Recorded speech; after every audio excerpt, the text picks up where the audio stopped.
to choose. For my baby. Rub my seasoning. My name is Brad, and I'm a conservative Republican. Last summer, I happened to come across a video on the internet about the World Trade Center collapse on September 11th. As a kind of demolition hobbyist, I downloaded it and watched it. The title was Painful Deceptions by a guy called Eric Hufschmidt. The video made me angry. I was determined to prove the maker of this video wrong. I purchased DVDs about 9/11 from CBS and PBS Nova, including one made by the Naudet brothers. These were considered the official videos. And after watching them carefully and researching thousands of websites and archives on the internet, literally not sleeping for an entire week, I realized that the official story, not Eric Hufschmidt's Painful Deceptions, was unprovable, unsubstantiated, absolutely wrong. What you're about to see is information you should already know. Our news reporters, government, and media should have made all this material available to every one of us. Ask yourself why you've never seen it on TV. This is as close as we can get to the base of the World Trade Center. You can see the firemen assembled here, the police officers, FBI.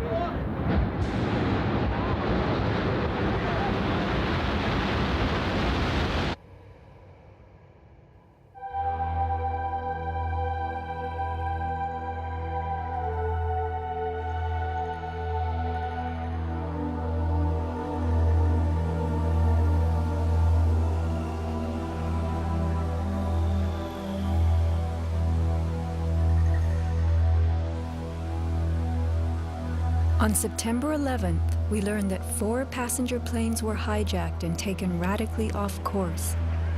Within an hour, 2 of the planes had flown into the enormous steel towers of the World Trade Center, creating fires and eventually toppling them.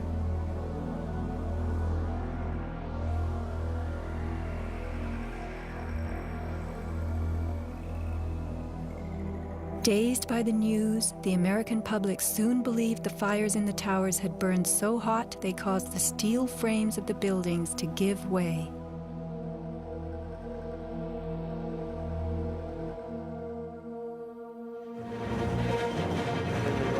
A myth developed, fed by official sources through the media to a bewildered audience.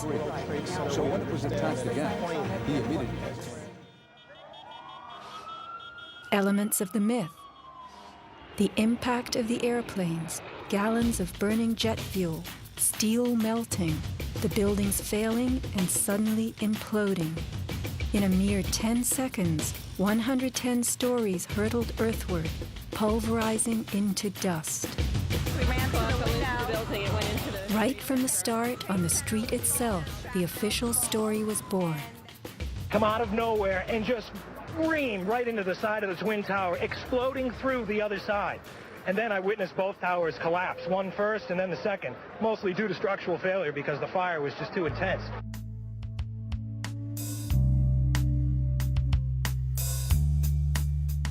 The myth bled into the FEMA report and was echoed by the experts. It was the combination of the impact load doing great damage to the building, followed by the fire that caused collapse. John Skilling and Les Robertson were the structural engineers who designed the streamlined steel frames of the Twin Towers in the 1960s. Because a wayward Army bomber flew into the Empire State Building in 1945, the towers were built with skyscraper crashes in mind. The airplane we were envisioning was the largest airplane of its time, flying slowly and low, lost in the fog. We designed the buildings to take the impact of the Boeing 707 hitting the building at any location. But the aircraft that hit the towers was a Boeing 767, heavier than a 707, fueled for a transcontinental flight and traveling fast. 707s and 767s are comparable. The maximum takeoff weight of a fully loaded 707 is almost 334,000 pounds. As airplanes only carry the fuel load they need, the smaller Model 767s that struck the towers were not, in actuality, maximally fueled or close to their maximum takeoff weight. As for the heat of the fires, listen to the radio communications of these New York City firemen. We got tanks inside the pockets of fire. We should be able to knock it down with 2 lines. Where you know that? 78th floor. We got tanks inside the pockets of fire. Isolated pockets of fire. 2 water lines to knock them down. FEMA's executive summary relays that much of the fuel in the planes, jet-grade kerosene, was consumed by the initial fireballs and the following few minutes of fire. It then tells us that the burning jet fuel spread between floors and ignited the building's contents, causing more fire and generating heat. This was somehow enough to bring down the tower's 47-column steel core, 236 exterior columns, and thousands of steel trusses all at the same time. Watch the tower smoking in the aftermath of the plane strikes. If you have ever tried to light a wood fire, you will know that smoking logs tell you the fire is not burning successfully. Smoke is the sign of an oxygen-starved fire. The Twin Towers stood for over an hour, smoldering but not flaming. During that time, thousands of people were evacuated by way of the stairwells. Others, trapped by debris, stood in the smoke-filled windows and signaled for help. In fact, the towers did what they were built to do. The building was designed to have a fully loaded 707 crash into it. That was the largest plane at the time.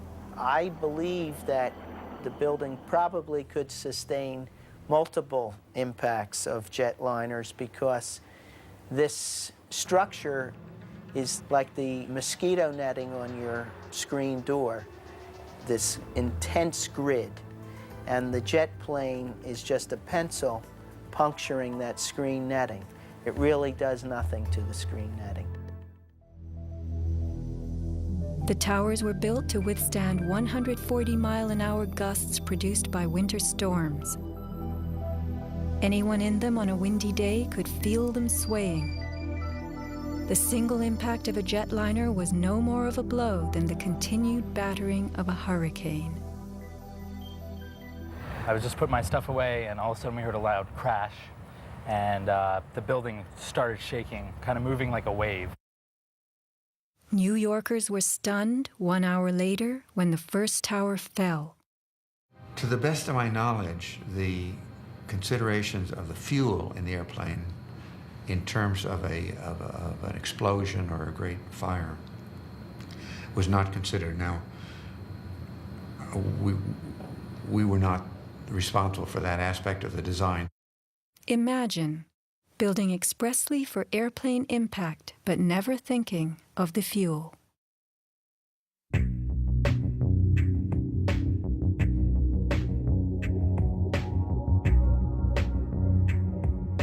Never before in the history of the world has a steel building collapsed due to fire.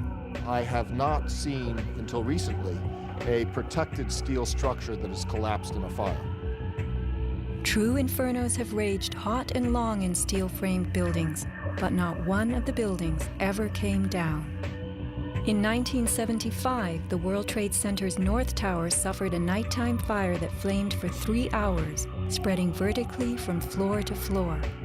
It burned twice as long as the fires of 9/11 without even a hint of a building collapse. In February 2005, the Windsor Tower in Madrid, a skyscraper undergoing reconstruction, sustained a 20-hour fire. This is what was left, a standing building strong enough to support a crane. Compare a 20-hour inferno to 90 minutes of smoke.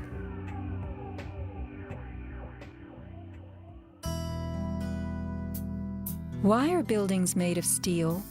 Strong, light, and flexible steel frames offer many advantages over wood and concrete, especially where skyscrapers are concerned. Steel makes big buildings relatively light, with tremendous load-bearing capacity. The upper floors won't crush the floors beneath them, and steel holds up better to weather and fire. Most skyscrapers are built on steel or concrete frames, which is a grid of columns and beams that goes all the way through the building. The World Trade Center was different. It was what engineers call a tube structure. It was a very, very strong mesh of steel that surrounded the exterior. Inside, there was the core, a rectangle of 47 columns made of 4-inch thick steel at the base, thinning with increasing height. The cores combined might with ingenuity, anchoring the towers and allowing them to flex. Look at the size of this steel. Solid, prefabricated floor assemblies, welded metal floor pans placed on top of trusses both welded and bolted to the vertical frames.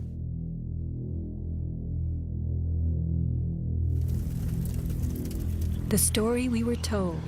This rock-like steel grid gave way because fire warped the trusses, causing the bolts to fail. As the trusses sagged and fell, the floors dropped with them. In its 2002 documentary, Why the Towers Fell, PBS creates a video model.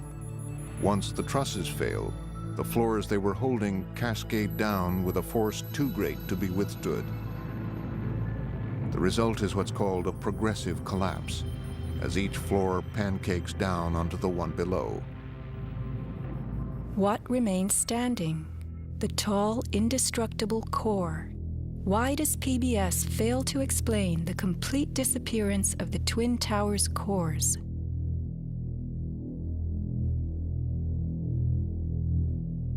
The official story's central thesis is based on heat, temperatures high enough to weaken steel. But people in the towers did not report such heat. Think about it. Neither steel, concrete, nor glass can burn. So what in those buildings could have burned to make such heat?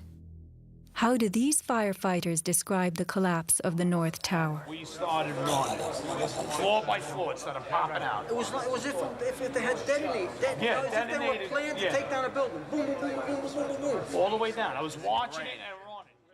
And others give similar descriptions. At 10:30, I tried to leave the building, but as soon as I got outside, I heard a second explosion and another rumble and more smoke and more dust. And then a fire marshal came in and said we had to leave because if there was a third explosion, this building might not last.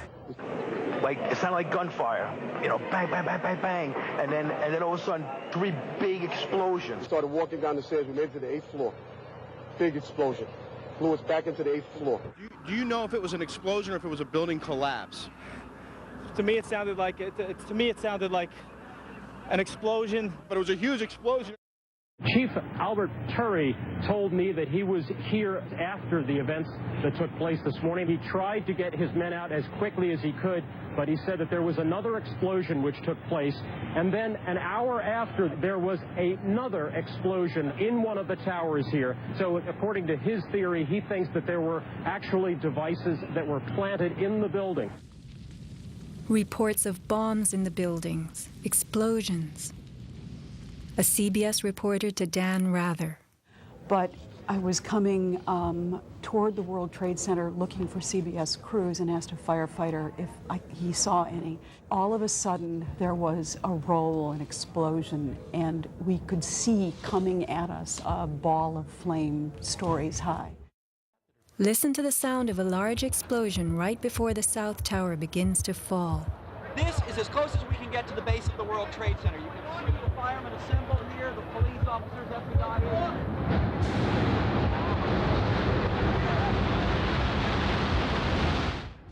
Sound reaches us after what we see.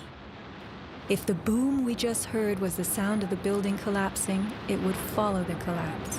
Instead, the boom is heard before. Whoa, whoa, whoa. bring it back.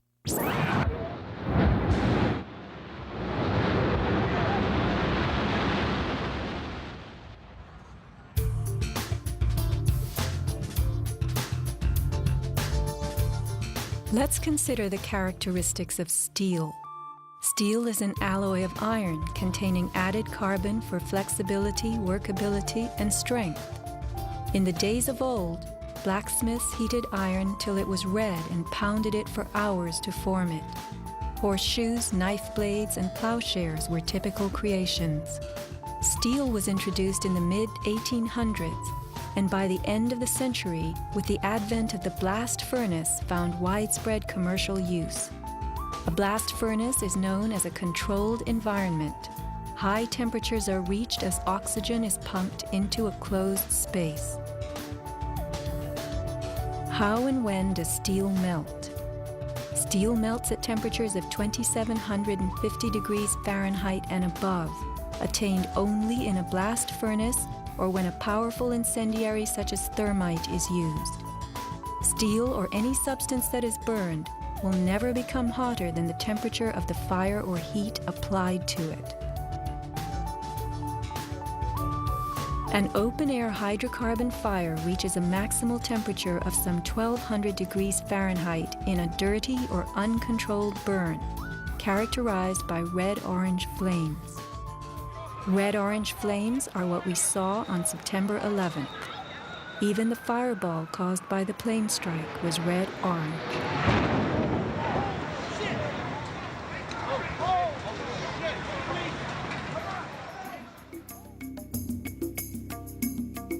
A controlled burn falls between a dirty burn like a fireplace and a controlled environment, the blast furnace.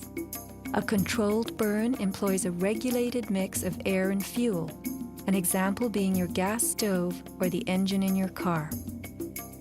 You can fire up your gas stove all day long, making soup, roasting a duck, or simmering a stew. Made of steel, your stove will not melt, and nor will your pots and pans.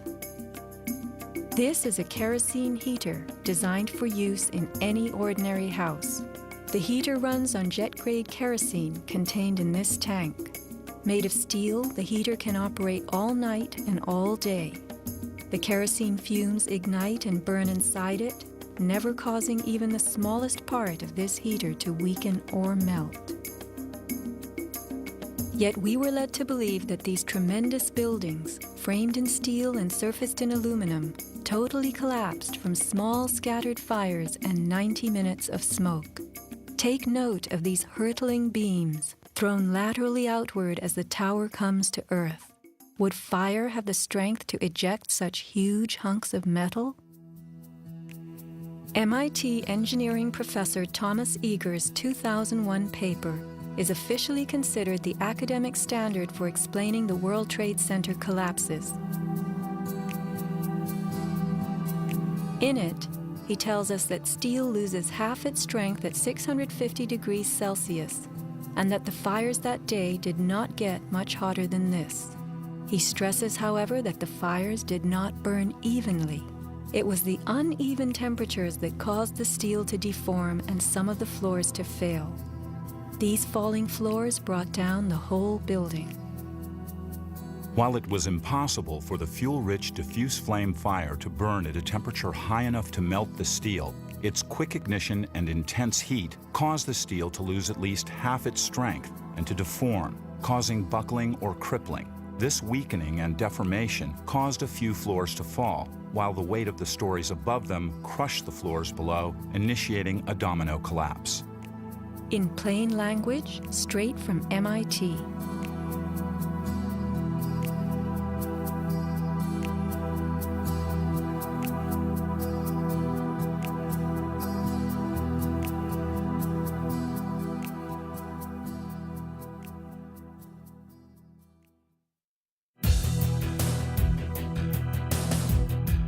What do falling buildings look like? What do demolitions look like?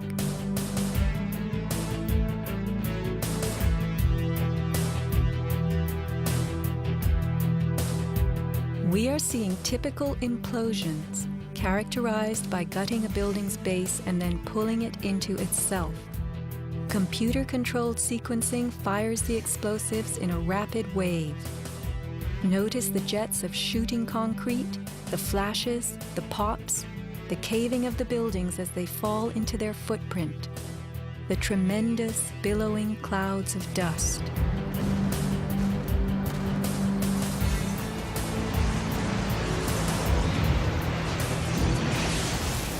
Now let's look at the collapse of the Twin Towers.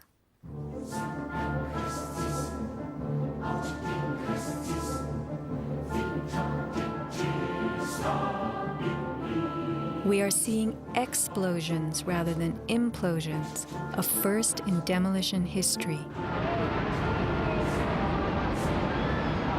A sequenced rumble becomes a roar as debris is thrown outward. The damage is not contained. Even the windows are blown from neighborhood buildings. What kind of energy enabled this? Would fire hurl metal and concrete sideways into the air? Here, a 600,000-pound chunk of steel, twice the weight of a Boeing airliner, was flung 400 feet, wedging itself deep into 3 World Financial Center on Vesey Street. A FEMA photographer taking pictures of Ground Zero wondered why so many steel beams were jutting from neighborhood buildings. Watt shot pieces of the towers all the way across the street.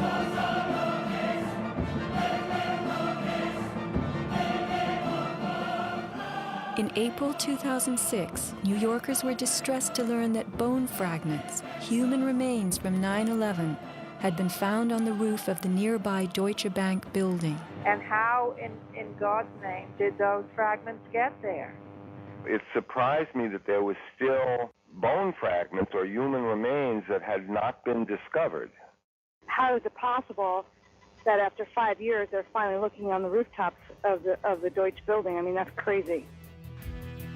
And bone fragments less than a centimeter long.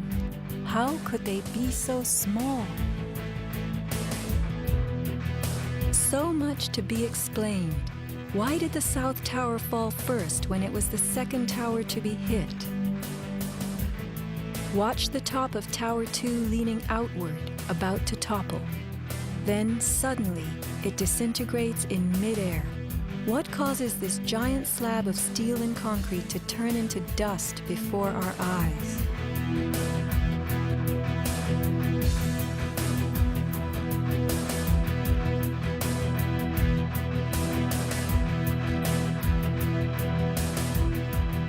Watch both buildings collapsing straight down, directly into the path of most resistance, which is all the floors and all the mass of the building itself.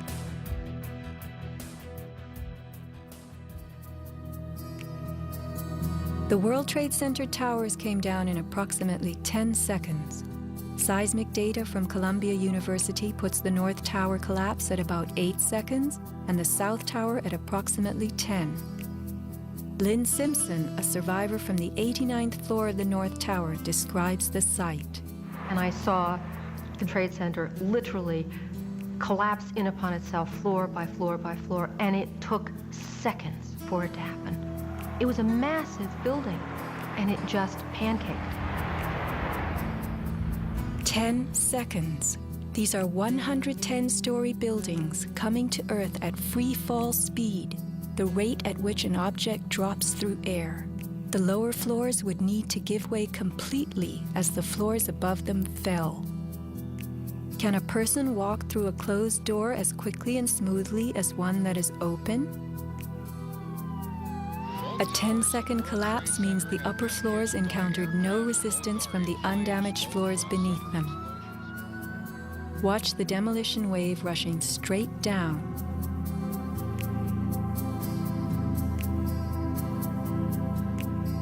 Here, the South Tower is half its original height, but wreckage from the upper collapse has not yet fallen this far. We are watching a demolition moving faster than gravity itself, a building bursting into powder from top to bottom.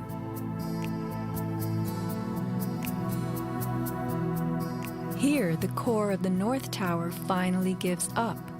700 remaining feet of giant steel columns, among the strongest ever erected. What force acts upon the core to make it all of a sudden disappear? Eric Hufschmidt, author of the book Painful Questions, is a metal-cutting software engineer. The floors of the World Trade Center towers were on three-dimensional mesh of steel beams. You have to keep in mind now the floor is about an acre in size. There are thousands of joints all over it. In order for the floor to fall down, thousands of joints would have to break simultaneously. And then if you look at the speed at which this came down, less than 10 seconds, you blink your eye and thousands of joints just pop somehow. The only way you can explain that is with explosives. They had to have had explosives placed all over the floors at the primary joints. And then that would explain how all of the joints broke at such a rapid rate. The debris was crashing from one floor to the next.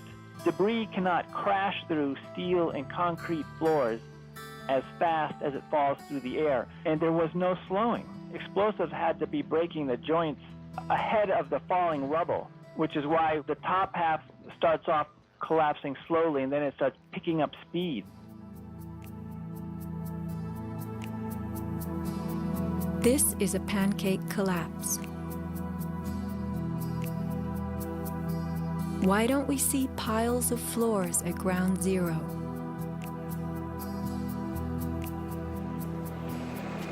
And paper blown everywhere. Wouldn't a pancake collapse have trapped the contents inside? What blew this paper all over New York? If you were to drop a billiard ball from the top of the Twin Towers, it would hit the ground in just over 9 seconds, the average time it took for the towers to fall. Helped by gravity and falling through air, the ball will gain speed. The calculation for a pure pancake collapse of 110 stories, with each floor pulverizing to get out of the way, is 96 seconds. In the real world, with the floors creating resistance, a pancake collapse would lose speed. Never would it gain speed.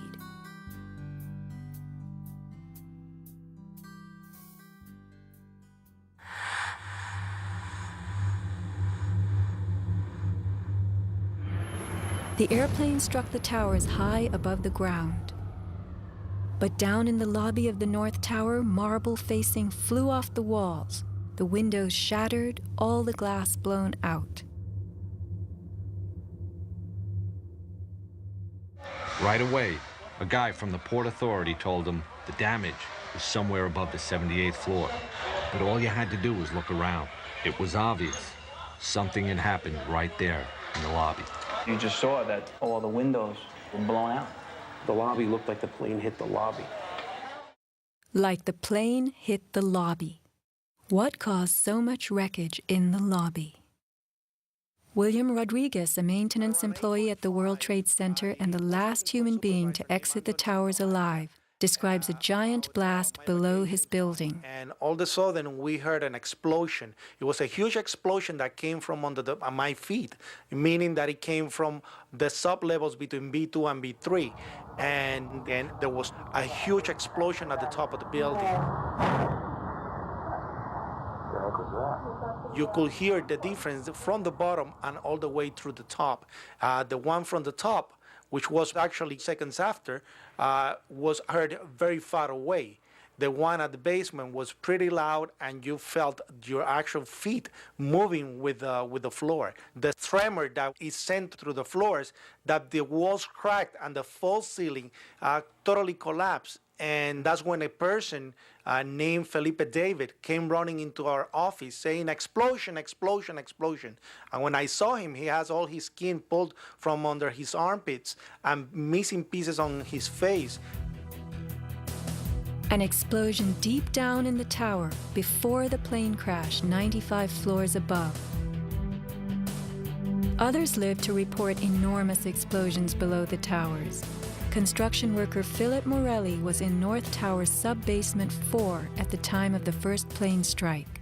I go downstairs, the foreman tells me to go to remove the containers. As I'm walking by the main freight corridor building in the corridor, that's when I got blown. I mean, the impact of the explosion, of whatever happened, it threw me to the floor, and that's when everything started happening. Blown to the floor. Let's hear what happened next. I was racing, I was going towards the bathroom. All of a sudden, I opened the door, I didn't know it was a bathroom, and all of a sudden a big impact happened again. And all the ceiling tile was falling down, the light fixtures were falling, swinging out of the ceiling. And I come running out the door, and everything, the walls were down, and now I started running towards the parking lots. There was a lot of smoke down there, there was a lot of people screaming. People came with us running up the ramps. Philip then ran underground to the South Tower. You know, you got to go clear across the whole from 1 to 2 World Trade Center. You know what I mean? That's the way you got to run. And then all of a sudden it happened all over again. Something else hit us to the floor. Right in the basement, you felt it. Walls were caving in, everything that was going on. I mean, I know of people that got killed in the basement. I know of people that got broken legs in the basement. People that got reconstructive surgery because the walls hit them in the face. Engineer Mike Pecoraro in the 6th sub-basement found the parking garage and machine shop reduced to rubble.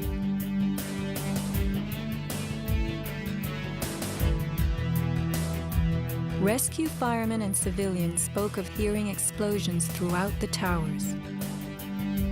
Firefighter Lou Caccioli told People magazine that as he and others evacuated workers, bombs were going off inside the building. Explosions stalled elevators and filled entire floors with smoke and debris. An eyewitness who said there was an explosion on floor 7-8. 7-8. Dispatch, we've just had another explosion. Warren Street because of the secondary explosion. We've got numerous people covered with dust from the secondary explosion. And we got another explosion on the tower, 1013.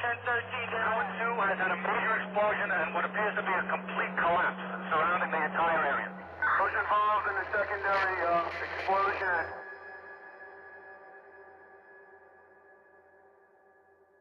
William Rodriguez, helping the firefighters, reports blasts within the North Tower well before it fell.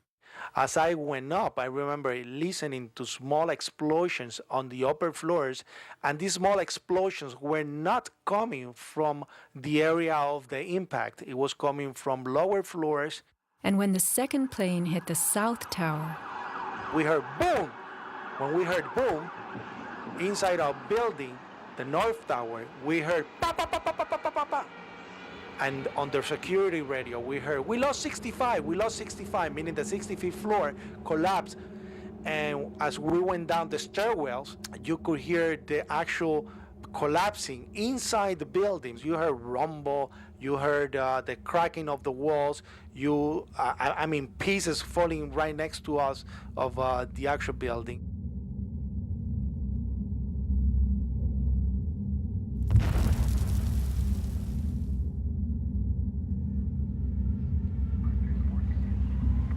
What happened at the base of the towers just before they came down? Smoke appeared at street level.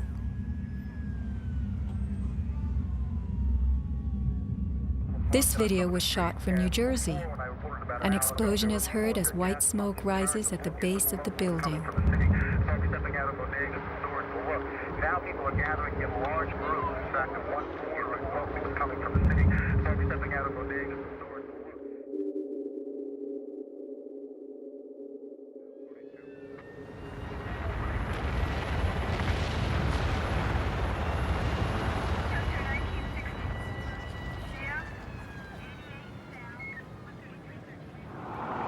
Watch the camera shake on its tripod as a large energy source rocks the ground.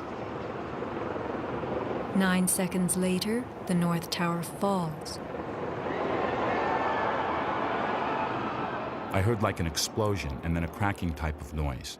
And then it sounded like a freight train, rumbling and picking up speed. I looked up and I saw it coming down. As I came out of the North Tower, everything started trembling under my feet like an earthquake. The only thing I saw was a fire truck. I ran towards the fire truck and slid right under, when the building started to collapse right on top of the fire truck.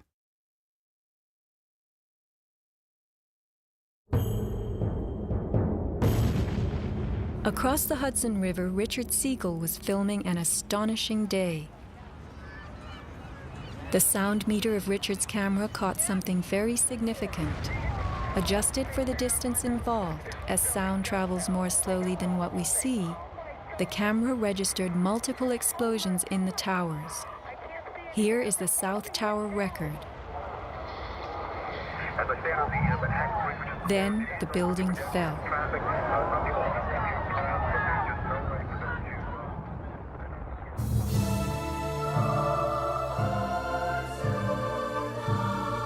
Let's look carefully at the collapse itself.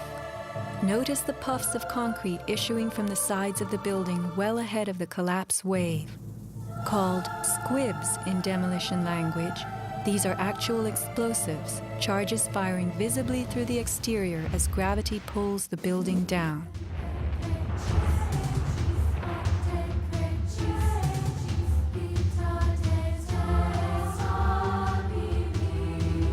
Here are more.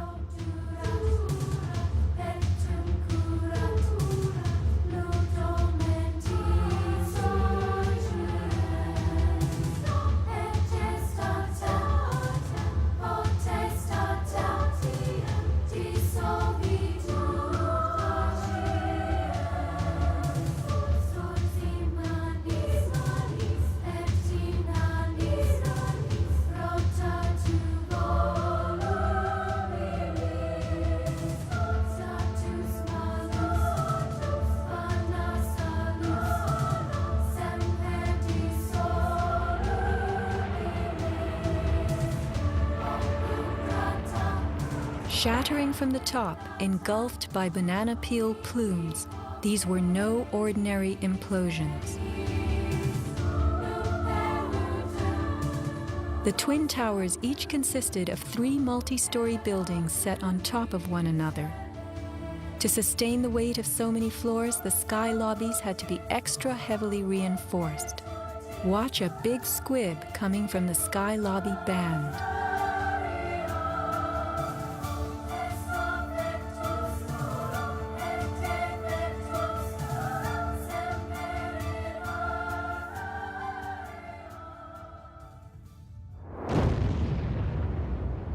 A powerful blast produces what is called a shock wave.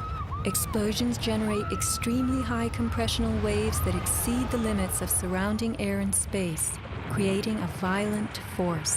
When the debris started coming down, I was right in the shadow of the South Tower. I was less than 100 yards away. Everybody saw the video over and over again of that cloud chasing people down the street. It was like a tornado. It was like being hit by a wave at the beach, but the wave was intense, it was hot, it was noisy. It was like getting hit in the back by gravel, rocks, like somebody had picked up handfuls of rocks and was just throwing them at you. And the noise kept coming and coming, and one second I was running, and the next second I was flying.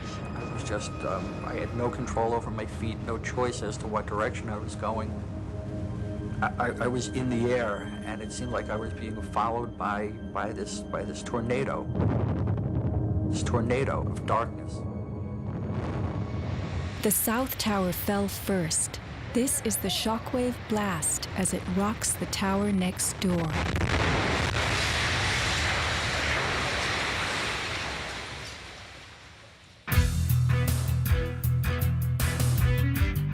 As the buildings fell, they darkened Manhattan, filling the air with billowing clouds of dust and ash.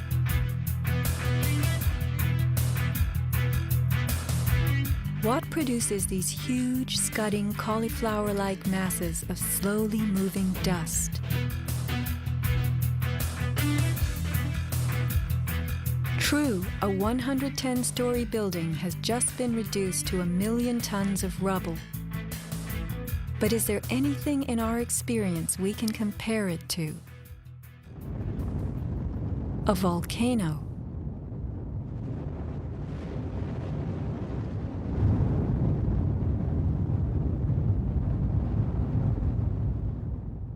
The U.S. Geological Survey website provides us with a definition of a pyroclastic flow as a ground-hugging avalanche of hot gas and debris.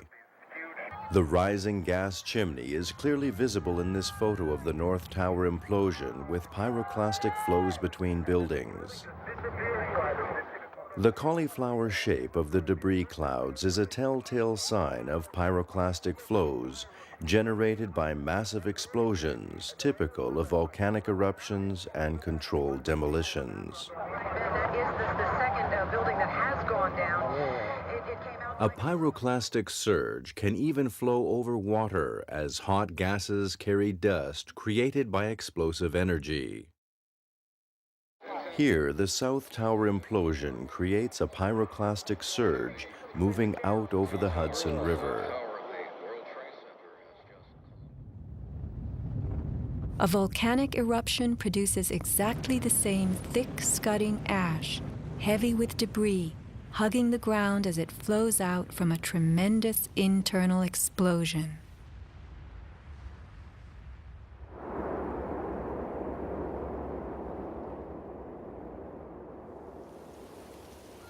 On the southern tip of Manhattan, surrounded by water, huge retaining walls were built below the World Trade Center to hold back the ocean and Hudson River.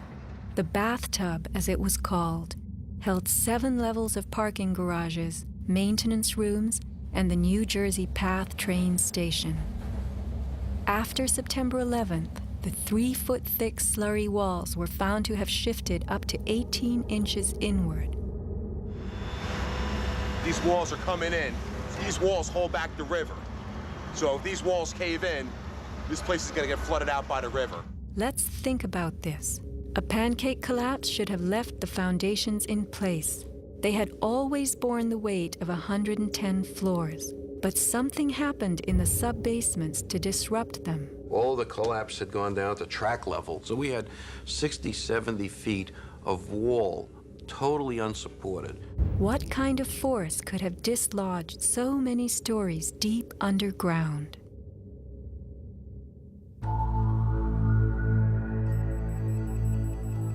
The pile itself seemed to have a life of its own. It spewed fire when we dug into it. The ground continued to burn. Les Robertson publicly reported that 3 weeks after the collapse, live fires burned and molten metal still flowed underground. You see how this debris is still smoking? That's from the fires that are still burning. 8 weeks later, we still got fires burning. Steel-toed boots is one of the biggest things. Out still on the rubble, it's still, I believe, 1,100 degrees. The guy's boots just melt within a few hours. In November 2005, physics professor Stephen Jones of Brigham Young University published a 25-page treatise on the collapse of the Twin Towers and Building 7, applying the laws of physics to the official story. From an interview on MSNBC. As we read in the FEMA report, it says here, and I put this in my paper, of course, the best hypothesis, which is the only one they looked at, the fire, has only a low probability of occurrence. Further investigation, analyses are needed to resolve this issue, and Professor, I agree with that. I am sorry that we are out of time, and I'm not sure that Whoa. You've one other thing I want to mention about... Okay, if you can hit it just with it quickly. All right. Okay, here we go. Molten metal in the basements of all 3 buildings. Right. And yet all scientists now reasonably agree that the fires were not sufficiently hot to melt the steel. So what is this molten metal? It's a direct evidence for the use of high-temperature explosives such as thermite. Thermite produces molten iron as an end product. Okay. We appreciate your coming on, even if I don't understand your theories. We appreciate you trying to explain them. Thanks. Professor Jones barely got in his mention of thermite. An incendiary used by the military, thermite is a compound of iron oxide and aluminum, which when ignited sustains an extreme heat reaction, creating molten iron. In just 2 seconds, thermite can reach temperatures over 4,500 degrees Fahrenheit, quite enough to liquefy steel. This is thermite melting the engine of a car.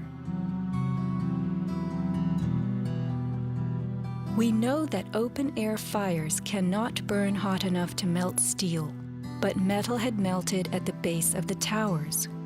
The second product of a thermite reaction is aluminum oxide, visible as white smoke. Was thermite used in conjunction with explosives on September 11th? Watch this very bright substance pouring from the 81st floor of the South Tower.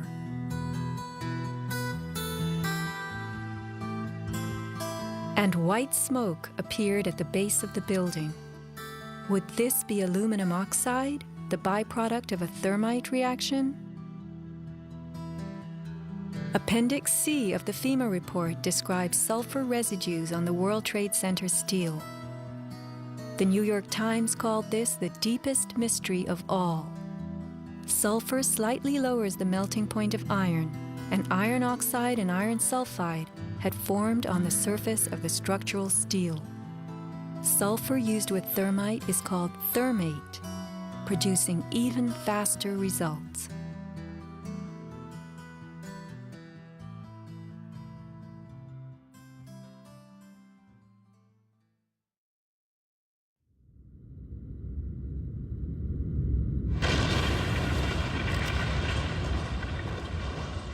Let's look at what happens in the demolition industry. Taking down large structures requires preparation. Powerful explosives and heavy equipment are used in advance to weaken the foundation and bottom sections of a building before additional explosives and gravity bring the rest of it down. The words of a senior blaster. We blow the basement, all the columns in the basement. Then we crack it up at the top to get it started. We go every other floor, all the way down. Every explosive has a timer on it, that's why it's controlled. When the columns go, each floor goes down and impacts the one below and keeps going. Here's what demolition experts use in steel-framed buildings: the linear shaped charge. It's a chevron-shaped or V-shaped charge that you can focus at a specific target, and it's lethal.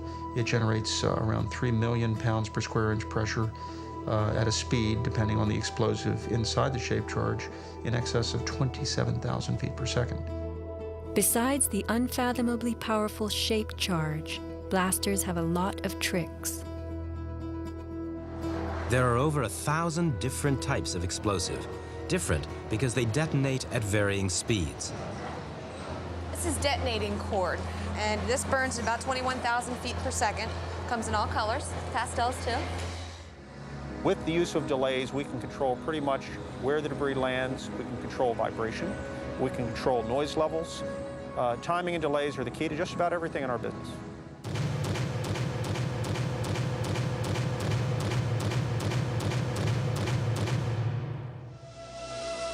And what is the result? The thing that pleases me is the fragmentation and the control. One to take a building and break it up into millions of pieces and put it in this basement as artfully as we do it, and it works just like clockwork. So we've got it all down to a science. It gives me goosebumps to talk about it.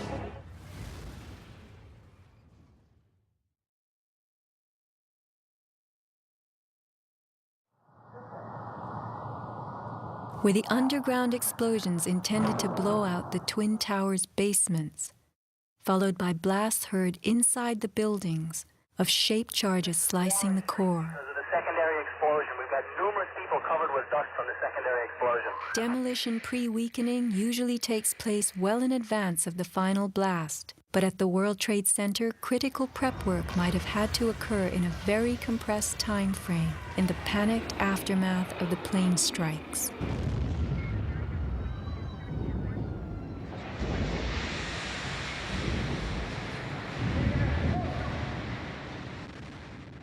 These core columns were discovered after the collapse. The angled cut occurs in exactly the manner that shaped charges slice through steel beams to control the way they fall. Notice the hardened, once liquid metal. Was thermite used with the shaped charge? The job of the shaped charge is to cut steel H-beams. The way we do this is by cutting the beam at an angle which through a series of beams cut at the same angle will tend to make the building shift over and walk. Let's look at the rubble of two 110-story buildings brought to the ground. In a 7-story crater lie nearly 2 million tons of debris. Had the basements not been blown out, where would 2 million tons have gone? Heaped on the ground, ready to slide and spill? The art of controlled demolition.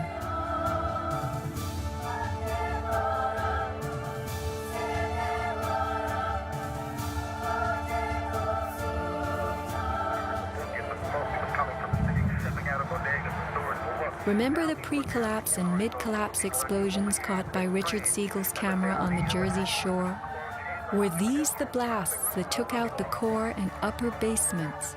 Just before the final crumble, a mind-boggling sequence of computer-controlled delays that blew the exoskeleton, pulverized the concrete, to bring the whole structure rolling to the ground.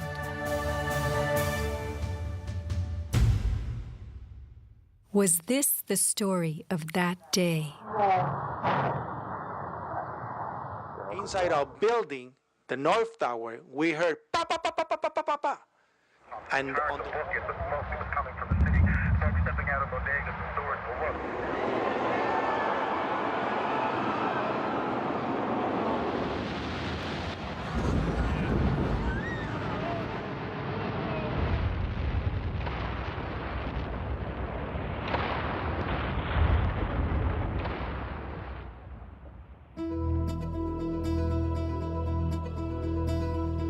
Some people appear to have known the imminent future on that fateful day.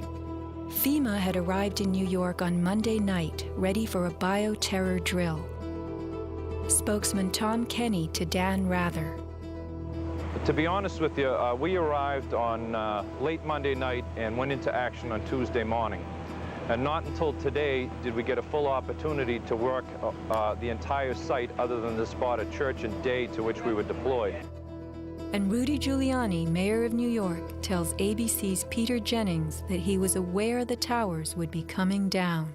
What is going on now is a massive rescue effort. Do you believe it's hundreds or thousands?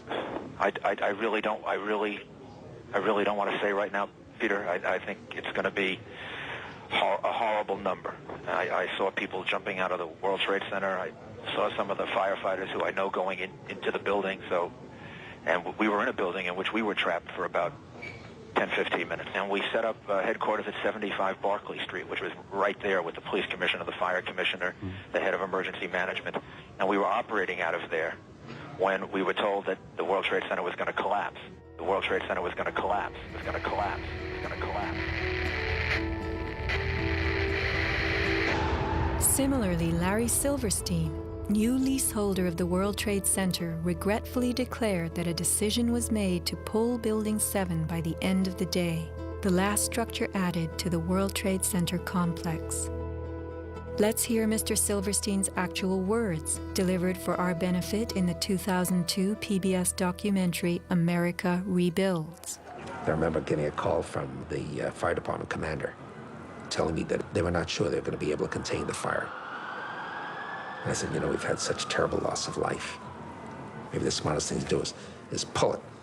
And they made that decision to pull, and then we watched the building collapse.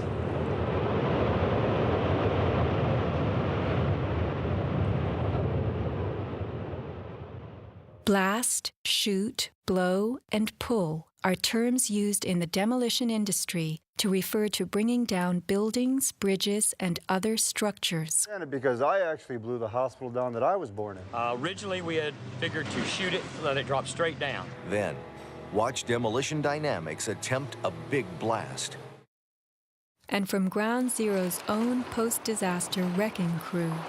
By mid-December, the Department of Design and Construction had leveled World Trade Center buildings 4 and 5. Hello? Oh, we're getting ready to pull building 6.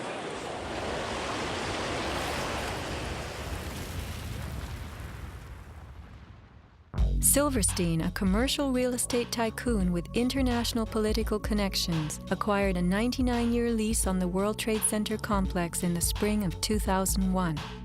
Throughout the summer, he reworked the insurance policies on his new property, making sure that it was covered for acts of terrorism.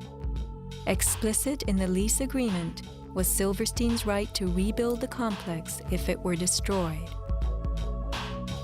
After 9/11, Mr. Silverstein fought his insurers in court to obtain double his policy limits for the destruction of his property, maintaining that the double hijacking constituted 2 disasters caused by terrorists, not just one. He won and was awarded over $7 billion, a magnificent return on his original $15 million investment. My first reaction is to think about the families of those people, the tragedy, the magnitude of it. However, I firmly believe that we should rebuild.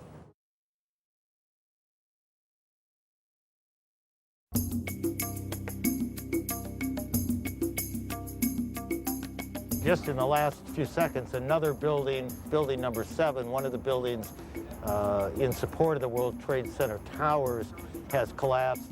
World Trade 7, functioning as the command center for the complex, housed giant diesel backup and oxygen systems, the mayor's protected emergency bunker, and offices for the CIA, Secret Service, Department of Defense, and Securities and Exchange Commission. Its other tenants were insurance companies, brokerages, and banks. No plane hit Building 7, but at 5:20 p.m. on September 11th, it collapsed in a heap on the ground. Some damage to Building 7 is said to have been caused by debris from Tower 1. Though this New York Times article tells us Building 7 burned like a giant torch, the only visuals that exist are of unidentified smoke and a few small fires. Compare this to the wallops sustained by World Trade Center 3, 4, 5, and 6. Positioned right below the towers, damage to the surrounding World Trade Center buildings was infinitely worse. Still, the structures held up. But somehow, rescue workers knew that Building 7 would fall. You hear that? Keep your eye on that building. It'll be coming down soon. A 47-story skyscraper, Building 7 folded neatly in 6.5 seconds, a textbook descent right into its footprint. Silverstein Properties now tells us that its owner was referring to the team of firefighters inside the building when he spoke of the decision to pulling the firemen out of harm's way. However, there were no firefighters in Building 7, according to FEMA, NIST, and Fire Chief Frank Fellini. They were ordered out at 11:30 that morning. 6 hours later, the building came down. You know, we heard this sound that sounded like a clap of thunder. Turned around, it looked like there was a shock wave ripping through the building, and the windows all busted out, and it was horrifying. About a second later, the bottom floor caves out, and the building followed after that. Radio host Alex Jones notes the mark of a classic implosion. This is a photo taken 1 second into Building 7's collapse. Notice the crimp. If we look at other controlled demolitions, we see that they first blow one of the central columns so the building falls in on itself. If you don't do this, the building falls outward and can damage surrounding structures. Building 7 had a classic crimp or wedge. Its central column was blown out first, so it didn't structurally damage buildings just a few feet away from it. Remember the mayor's emergency bunker? Ensconced on the 23rd floor of Building 7, it was retrofitted with superglass, water, oxygen, and its own generator.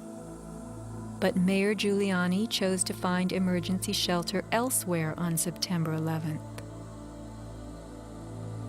Why Building 7? Even the media and its experts were confused.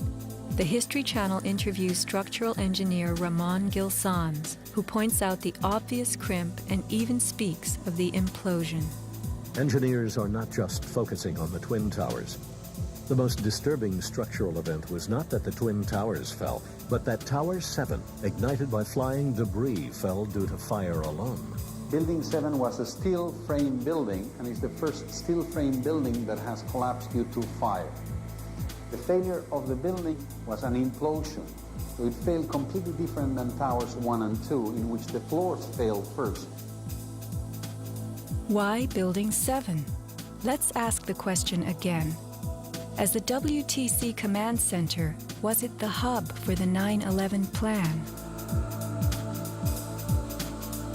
Also, in 6.5 seconds, lost forever were thousands of SEC case files on corporate fraud, including those relating to the notorious activities of giants WorldCom and Enron.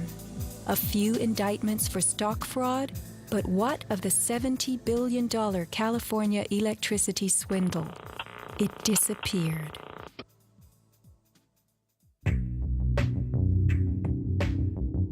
No one died in the collapse of Building 7. It was vacated well in advance of its implosion, but not the Twin Towers. Why weren't police, firemen, and civilians in these buildings told what to expect? Tragically, employees in the towers were advised to return to their offices. The announcement came on that everything was fine. Tower 1, they were evacuating, but Tower 2 was fine, and we could go back to our offices. We're about to go through the turnstile. The security guard says, "Where you guys are going?" I said, "Well, I'm going home because I saw fireballs coming down." He said, "No, your building is safe. It's secured. It is safer to stay in your building. Go back to your office." Stanley Prayamnath returned to the 81st floor. Then, I just happened to raise my head looking straight towards the Statue of Liberty, and what I saw was a giant airplane coming straight towards me. the South Tower was hit between the 78th and 84th floors. Trapped on the 81st floor by crushing debris, Stanley was rescued by Brian Clark. Slowly and painfully, they made their way down a stairwell to freedom. Outside, Stanley had a feeling of uncanny prescience for what was to come. And we peered through the railing, up through the trees at the tower, and Stanley said, "You know, I think that tower could come down." And I don't know why I'm telling this man this building is going.